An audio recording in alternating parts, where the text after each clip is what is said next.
Few events in world history have shaped the fate of continents in a positive direction. One of those few is the reason we are here today, marking the 75th anniversary of the Marshall Plan. 8 decades ago, as Europe lay in ruins and ideas of a future were buried beneath rubble, George Marshall's European Recovery Plan became the vision that restored hope and trust. 75 years ago, George Marshall laid the foundation for success and changed the destiny of European nations after a devastating World War II. The Marshall Plan was a Zeitenwende. The Marshall Plan was more than an aid program. It was a vision for a better future for all, despite the past. As Marshall himself said, our policy is directed not against any country or doctrine, but against hunger, poverty, desperation, and chaos. The Marshall Plan was also the turning point for the vibrant partnership that exists today between the United States and Germany. It planted the seeds for a committed transatlantic alliance that extends to all other Western European nations that stand for democracy and freedom. Today, there are 2 German-American organizations that carry Marshall's name and his vision forward: the German Marshall Fund of the United States and the George C. Marshall European Center for Security Studies.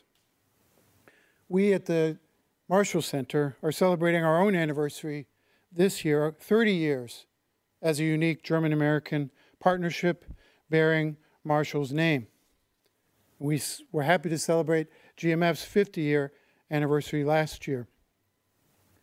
We at the Marshall Center offer platforms to exchange ideas, develop relationships, and bring leaders together and build leaders, much as the Marshall Plan did in the chaos of Europe devastated by war. Now, as we face a new conflict in Europe with Russia's brutal invasion of Ukraine, a strong and unwavering transatlantic alliance is more crucial than ever. As Vladimir Putin destroys the peace and international order, the transatlantic alliance must stand firm against tyranny. President Steinmeier said, "Our community is the community of liberal democracies which places the strength of the rule of law before the law of the strong." Or in the words of President Biden, this is a battle between the democracies in the 21st century and autocracies. As we, who share so many important values, go through the Zeitenwende of our time, we must stand together for democracy, human rights, prosperity, and opportunity for all.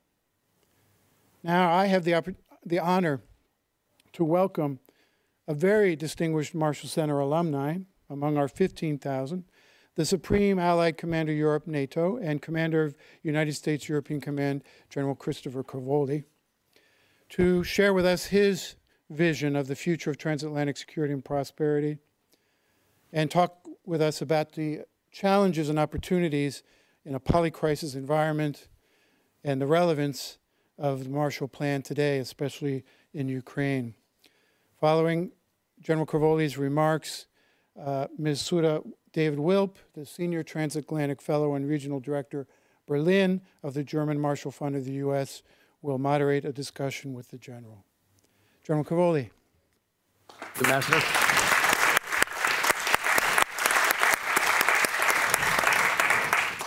Thank you all for coming here this evening and for inviting me. It's a real pleasure to get to address you here today. For me, this is an incredibly important event because this is an event about the United States and Europe and our incredibly important historic relationship. So I'm truly happy to be here. Thanks to the German Marshall Fund, thanks to the George C. Marshall Center for this invitation. Congratulations on your anniversary, just wonderful. So the European-American relationship.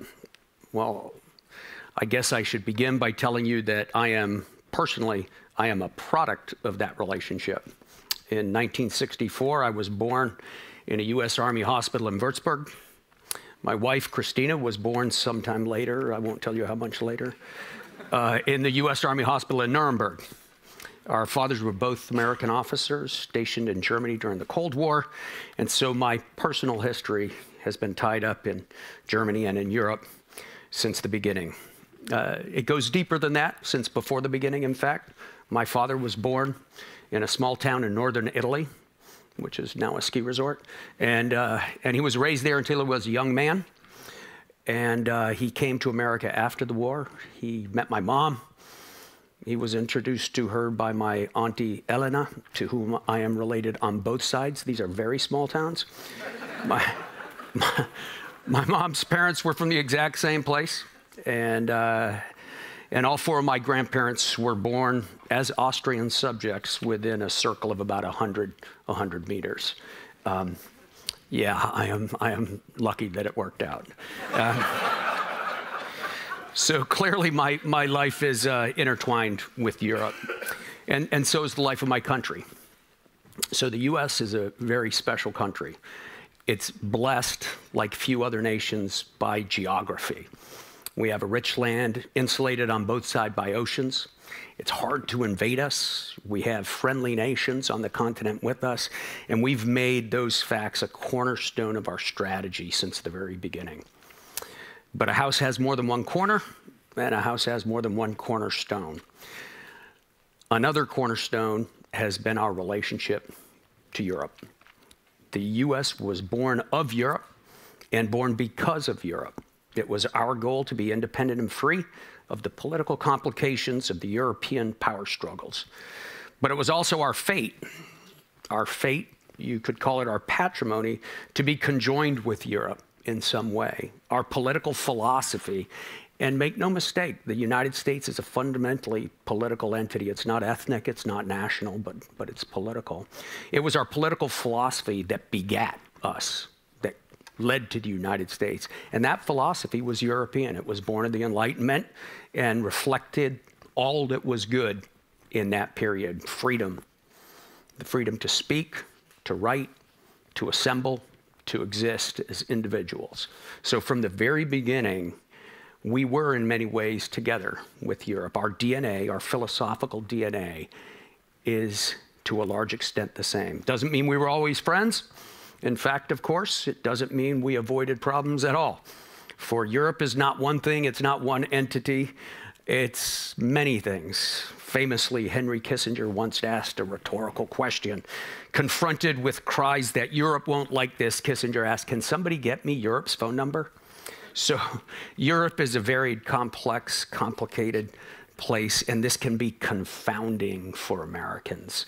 So many countries so far away, and yet we continue to recognize that our fates are tied together, that the fate of the great experiment, born of the Renaissance, the great human experiment, this unites us. And so we come to Germany in particular as a prime example of these transatlantic relationships. Wow. The US-German relationship, the Marshall Fund, two countries, two wars against each other in 1 century. Millions of dead between us, countless losses to our economies, to our societies, and yet, at the same time, coexisting with that, a pattern of immigration that brought more than 8 million Germans to America in the 19th century. A study in contrast between us. Germany, a famously disciplined culture that contrasts so much with the freewheeling, individualistic self-image of the United States. But yet, what could be more normal, more routine than finding a German riding through an American national park in a huge American camper van, or on a Harley, or in a Mustang 5-liter muscle car? Americans, we are famously ahistorical and anti-traditional. We're unable to remember last month sometimes, it seems. And yet we come here and almost immediately we buy lederhosen and learn to drink Weissbier, which is not that hard a task, by the way. So that's who we are. We're so similar, but we're so different. And we see this across Europe. But over the years of the Cold War, we figured out that relationship. We had a common task, deterrence, and we worked on it together. We worked on it together. We lived here with you. You lived in the US with us. We learned to speak each other's languages. We learned each other's customs. Our boys and girls ended up married to each other. We became a family. Amazing. Rarely, when in human history has such a thing happened? Like any family, we had our squabbles, some big, some small, some important, some petty, but we worked them out. We worked them out. And that's what the German Marshall Fund has been about. Established in 1972, this fund has promoted mutual understanding between the United States and Europe. Considering my own personal history, this is my kind of fund. I'm really lucky to speak to you this evening. But I'm lucky for more reasons than simply my good family luck. I'm lucky because these are times in Europe that require mutual understanding, that require cooperation, that will require trust. Russia's invasion of Ukraine, Russia's brutal, illegal, unprovoked invasion of Ukraine, it has changed our game. It has upended our ideas and our assumptions about security, about the world. It has abruptly thrown into question all of our beliefs about war and peace, about economy, about the interconnectedness of states and cultures, nations. This war has challenged our understanding of collective security. And it leaves us asking, where do we turn? Who will be there to help? Who will keep the peace? And the answer is we. We will. You and I, we will do this. We have the structures. We built them together. They've been here the whole time. The North Atlantic Treaty Organization for almost 75 years kept the peace.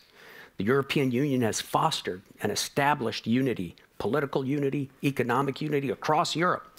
We have the structures, and we are using them right now. In response to the Russian invasion of Ukraine, the alliance has rushed to establish larger and more capable force structure on the eastern flank.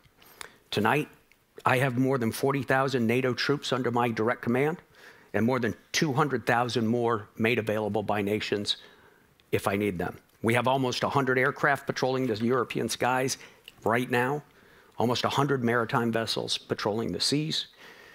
NATO's rapid reaction was enabled by many things, but no thing was more important than this: political will. The nations of Europe acted. They chose to act. They saw the challenge, they saw the threat, they saw the potential repercussions, and they acted together. This is an alliance. This is our alliance. This has been the transatlantic relationship at its best. The Russian attack on Ukraine has created a level of cohesion and of unity in the alliance and across the ocean that we have not seen in years. Allies and partners have been galvanized to defend the values of freedom and democracy and to put the interest of Ukraine above even ours. Alliance unity is and will continue to be NATO's center of gravity. So, what must we do with that unity? First and foremost, of course, we must keep the alliance safe.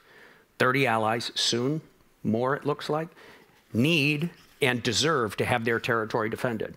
In all domains, land, sea, air, cyber, we are doing that. As we go forward, we will develop a greater understanding of the effort needed, of the stamina needed to do standing, ongoing, collective defense of all of NATO's territory. It's not going to be easy, and we're going to discover probably that it's not going to be cheap. It's good that nations have committed to the financial challenge of collective defense. Now we just have to follow through. Second, we need to continue to enable the Ukrainians to win. Russia cannot emerge from this war with a victory. Our future will simply not abide it. The US and the EU are training Ukrainians every day between bilateral efforts and the EU military assistance mission. Tonight, there are more than 11,000 Ukrainian soldiers getting training from us collectively at various locations throughout Europe. 11,000. These soldiers will make a difference. I go to visit them. They're focused, they're disciplined, and they are here for the training only. They yearn to go home and to continue the fight. And when they go home, they will fight. Together with our European allies, we have provided equipment and training for brigade after brigade after brigade of Ukrainian army troops. Germany has led the way on tank delivery. Your Leopard 2 series tank is a great weapon, and Germany's brave move to provide these to Ukraine has created a tidal wave of additional identical offers from almost 10 other nations. Fantastic. European and American rockets, missiles, tanks, personnel carriers have carried the day, but so have donations of medical aid, protective equipment, power generation equipment to mitigate the effects of the cynical and punitive Russian campaign effectively to demodernize Ukraine. All of these have made a difference. And that difference will have to continue. At some point, we don't know when this war will be over, and we will need to help Ukraine stand back up on her feet. It will be tough. Big costs, lots of money, the ever-present fear of misdirection. But it will have to be done, and it will be Europe and the US, the Transatlantic bond, that will do it. The German Marshall Fund will do it. Your relationships, your connections, you will make it possible. And it will fill the destiny of your namesake, George C. Marshall, whose vision, whose courage made possible the original Marshall Plan, the plan that rebuilt an entire continent, that created the modern world that you and I have lived in, that took two countries, enemies of one another in two wars, and made them not just friends, not just partners, but allies. Amazing. But it can be done again with the right spirit, with the sense of history, the sense of purpose, and with the sense of optimism. We can do this. We can do this again. For we are the inheritors of Marshall. We are the children of his dream. We are the peaceful, productive, prosperous societies that he dreamed about. The ones that did not exist in his childhood, did not exist in his youth, but they were the societies that he dreamed about. He was faced with the trauma of the Great War, and then he was responsible to lead America's army through the Second War. And we are what he dreamed about. A world in which war was obsolete, a world where people lived together in peace, a world where peace generated prosperity, a world where America and Europe lived together, not just in peace, but in partnership. That's the world he saw. That's the world I want to live in. That's the world I was born and grew up in. That's the world of my family. And that's the world that you and I, together, that's the world that we are going to create. Thank you all for having me tonight. Such a privilege to be able to speak to you. And it's such an honor to command your nation's soldiers in this great alliance, the greatest alliance the world has ever known. Thank you for your confidence. Thank you for your trust. We will prevail. God bless you all.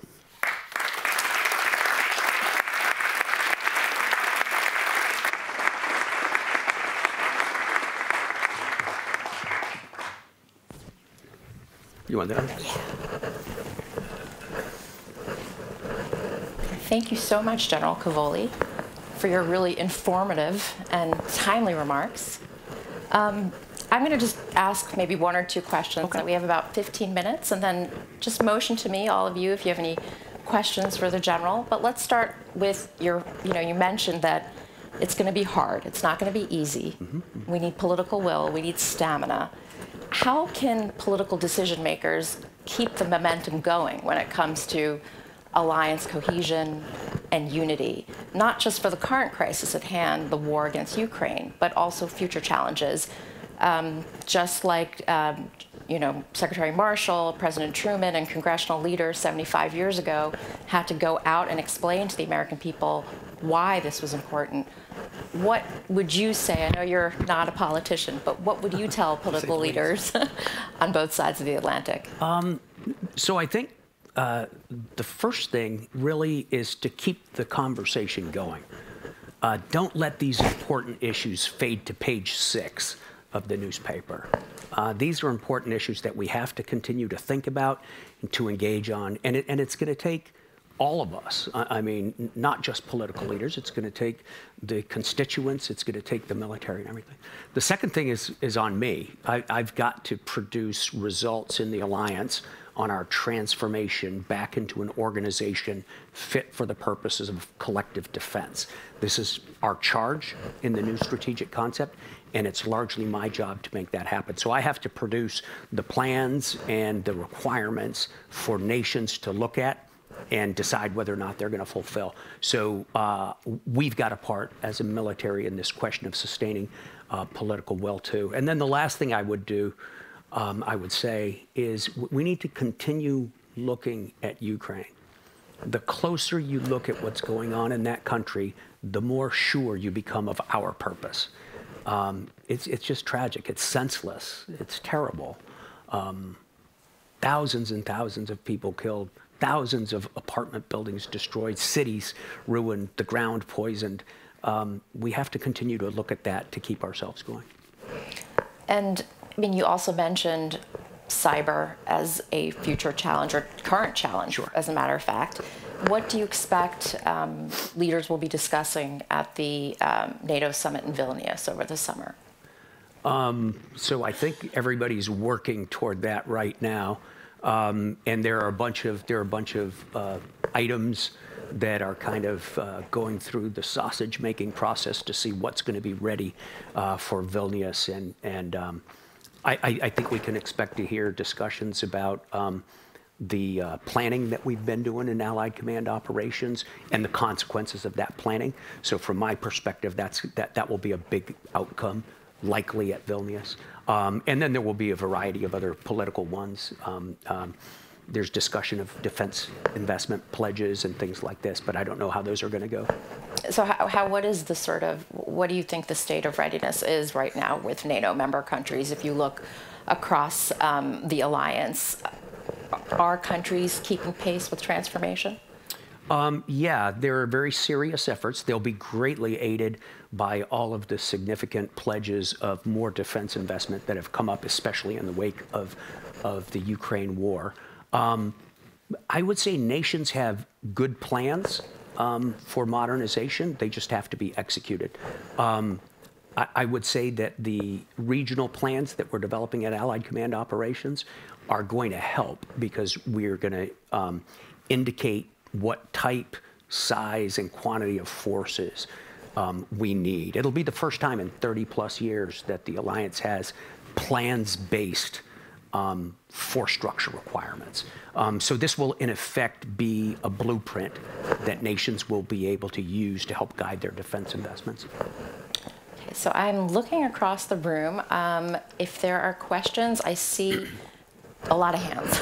So I'm going to take two at a time. Why don't we go to Martin first? Please introduce yourself briefly, and also please formulate a question rather than a comment. Yes. Martin Klingst, I'm a fellow with the German Marshall Fund. Thank you very much, General, for your enlightening remarks. And I have just a brief question. You know, there is a discussion also going on in the United States, as it's going on in Europe, about the goal of the war. So when is this war going to end? And the biggest danger of going forward is a war fatigue. So people say you can win or you shall not lose. There's a difference between those two remarks. So what do you think is achievable when you think we can do it? And then one more question to the center. Thanks. Richard Walker from Deutsche Welle. The nuclear weapons have obviously loomed over this conflict since pretty much the early days of it. Putin making various implied, sometimes more implicit, sometimes more explicit. I think Patrushev is the latest to make pretty explicit threat. We've had this, sort of news about Belarus. How do you look at that from your position?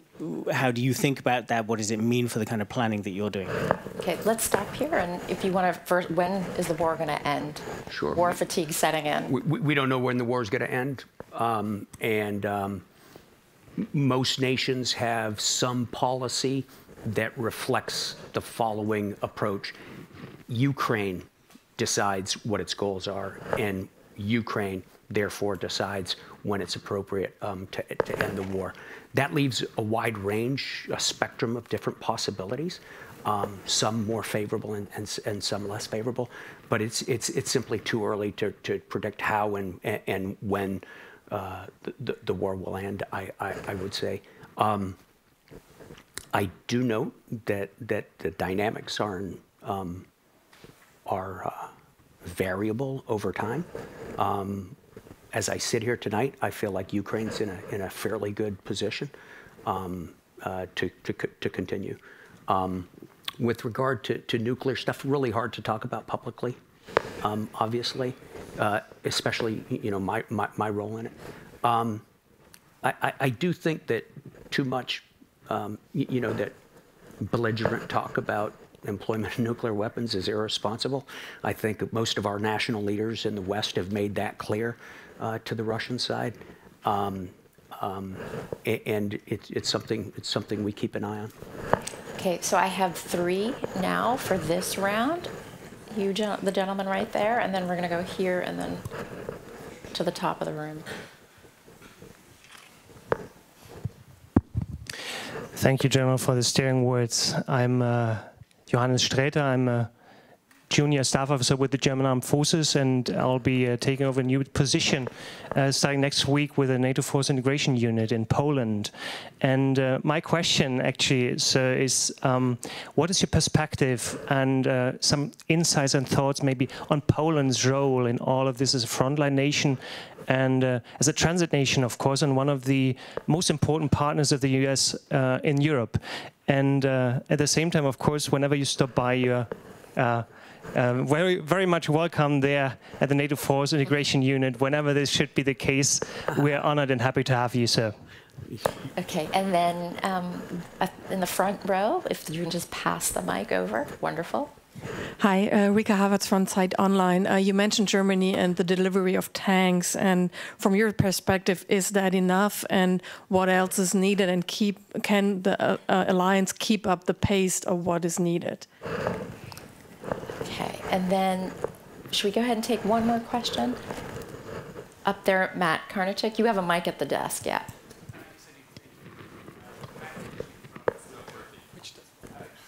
Oh, it doesn't work. Sorry, Matt Karnichnik from Politico. Great to have you here, General. I just have a quick question about China, which has been a source of concern in Washington recently in terms of its, well, in many respects, but also in terms of its possible support for Russia.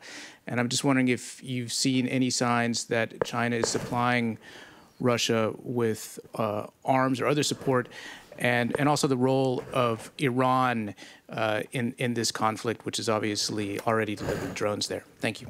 Do you want to start with the first question? Poland as a frontline country? Poland is a terrific ally. Poland has a very significant military modernization program, and Poland has really stepped up and assumed responsibilities with regard to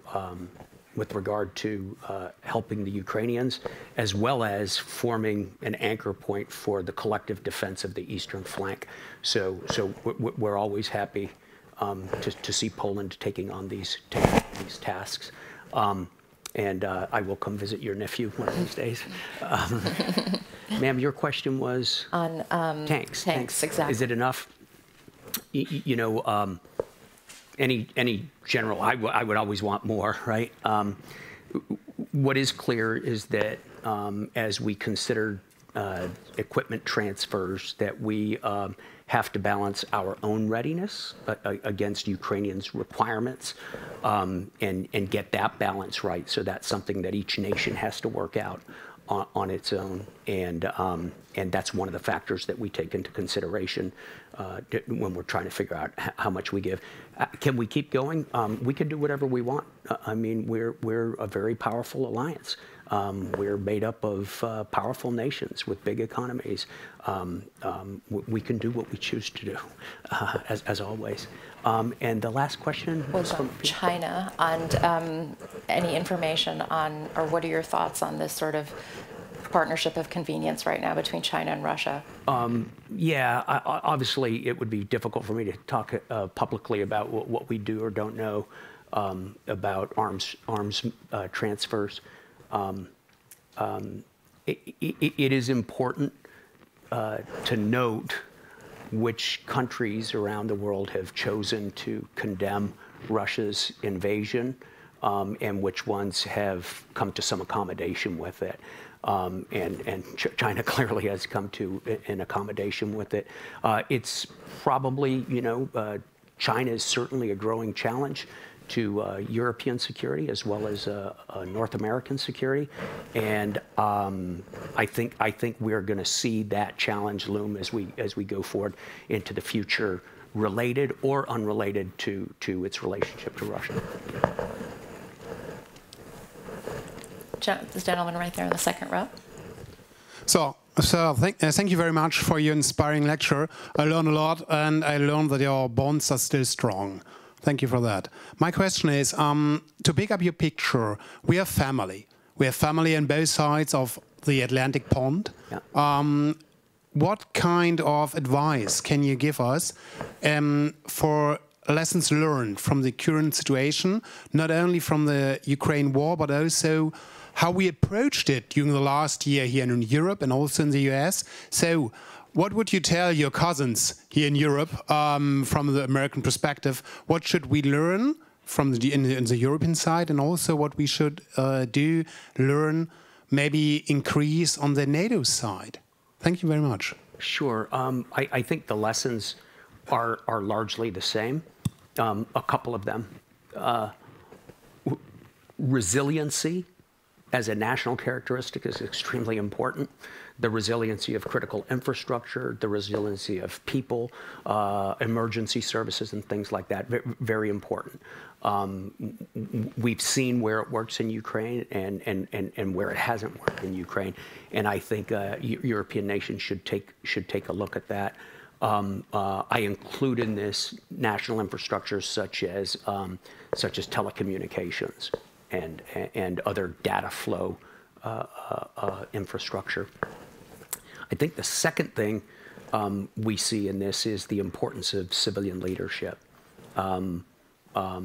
We have seen civilian leaders galvanize their nations and prepare the defense. We have seen civilian leaders make hard choices for the benefit of their countries, and that spreads all the way across the alliance. Civilian leadership is really, this is a lesson in the importance of civilian leadership and the difference between civilian and military functions in warfare or in society in general. And that's a balance that nations have to maintain and have to work on maintaining to keep that right. I would say that it's important to see the role of scale in this war. It's a big war. There are a lot of forces, a lot of territory, great distances are being covered. It's a big war, and that just has tons of cascading implications for nations where a war might be fought. And it's worth studying the role of scale and the nature of a war that is waged at large scale like this. We see everything from the ability to manufacture much needed weaponry to food insecurity that results. So it's really this question of scale and how widespread the destruction is and how much is consumed by the war, I think bears pretty careful study on both sides of the Atlantic. Okay, there are two more questions. I'm also going to ask you a question, actually. I wanted to ask, yeah, and then I'm going to go to Brandon immediately after. But I'd like to get your thoughts, General, on, we hear a lot of voices in Washington talk about the need to sort of pivot, I'll use that verb, to put our resources in Asia, and Europe has to sort of stand on its 2 feet because China is now sort of the focus for the U.S., the major strategic threat. Yeah. What do you say to those voices? And then let's go to Brandon's question and Olaf's as well. Let you want to answer it? In okay. isolation first, because it's an important one. So voices is one thing, but our official documents and policies are another. And I think it's important to study the latter rather than the former. Our national defense strategy lists China as a strategic threat and our pacing threat, the thing to design against, but it clearly puts Russia right there as an acute threat, which obviously it is right now. And so it really isn't presenting an either-or type of situation. And I think that our actions, the United States actions in the beginning of the war in Ukraine and immediately preceding it, speak louder than anything. We deployed thousands and thousands and thousands of soldiers here. We deployed 2 armor brigade combat teams, complete with every piece of equipment, every tank, every armored personnel carrier, thousands of 2 new division headquarters. We've had the George H.W. Bush in the Mediterranean for the last 7 months. More aircraft, additional destroyers. So I think our actions speak much louder than any voices that may be creating a false binary choice between 2 very important theaters. Thank you. Understanding some of the difficulties you face with divulging certain pieces of information, I'd like to ask a more detailed question, but I think given those difficulties, I'll ask a more general one. What are maybe 1 to 3, like the biggest challenges that you see for NATO heading into Vilnius this summer? And then let's go to Olaf Bonke's question as well. Thank you very much. My name is Olaf Bönke. I have the privilege to work for Anders Fogh Rasmussen, the former Secretary General of NATO, for his consultancy and the foundation. We're looking. So we talked a lot about 1 year into the war, and we talked a lot about tanks and classical military stuff. So we are in our foundation looking a lot on digital issues. So when I would ask you what your lessons learned from 1 year into the war is from, we took from the cyber front. So what makes this first networked war so special in comparison to other wars we have seen so far? Thank you. I would say not so much going into Vilnius, but in general, I think one of our biggest challenges is going to be the elasticity of our defense industrial base and whether or not it can respond quickly enough, productively to employ all of the euros that nations are going to be spending on defense. We see that we've got some serious limitations in industrial production capacity, whether it's munitions or major end items. And I think that is something that's going to require very significant work. There is work being done on it. NATO convenes national armaments directors. The United States works with national armaments directors to try to improve the responsiveness of the industrial base. There's a little bit of a hen or the egg question. You know, I won't make it unless there's a contract. I'm not going to give you a contract unless there's. I think we're finding ways to break through that, but I think that's a big challenge going forward. Because if we go back to my comments about scale, a lot of nations are going to need to buy more stuff, munitions especially, and so I think that's going to be one of the biggest things. I suspect we'll probably hear quite a bit of talk about that at Vilnius too. I don't know if there'll be decisions about it, but I bet there's quite a bit of discussion about it. And the question here was about cyber. So cyber activity goes on all the time in the commercial sector against government networks, and so in some ways cyber has become sort of a background noise in peacetime. It doesn't mean it can't become a huge problem all of a sudden though, and we've seen serious spikes in activity throughout Europe and North America in the past year. I think there's some good news there. I think most of our nations have figured out a lot about how properly and how safely to defend networks. And we have avoided major problems as a consequence of that good work. The other thing it's done is stimulated interest in the alliance in cyber activity and cyber defense. So the alliance, for the most part, nations keep their cyber capabilities to themselves. It's usually done nation by nation.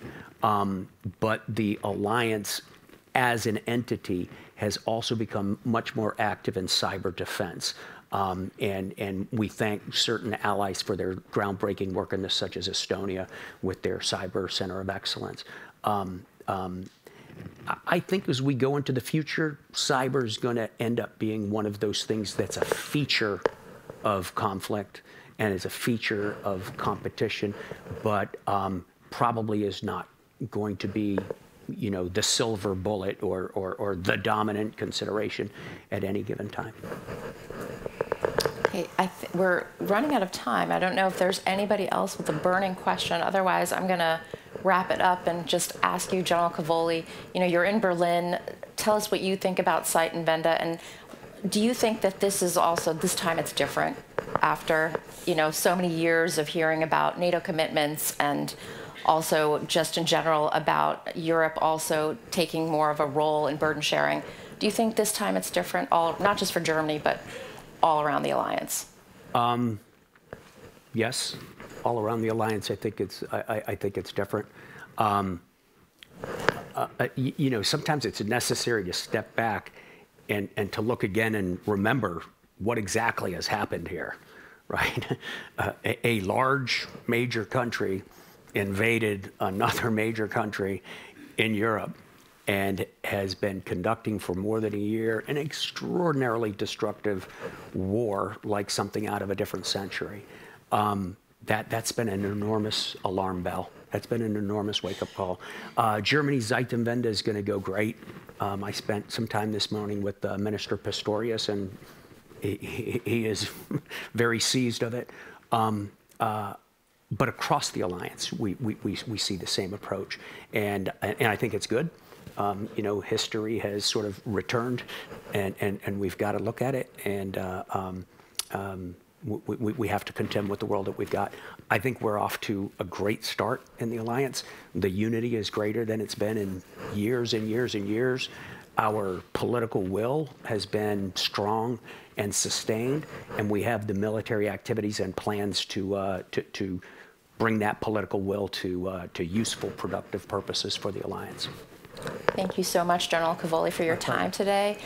Thanks to all of you for coming. I'd also like to thank the Marshall Center in Garmisch for working together with us on this. I'd also like to thank my team, Corinna, Yannick, Callie, Juliet, and Nicholas. And to all of you, if you'd like to join us upstairs for a drink, we have a little reception planned. I think it's on the first floor, and my colleagues can show you the way. So thank you very much, and have a great evening.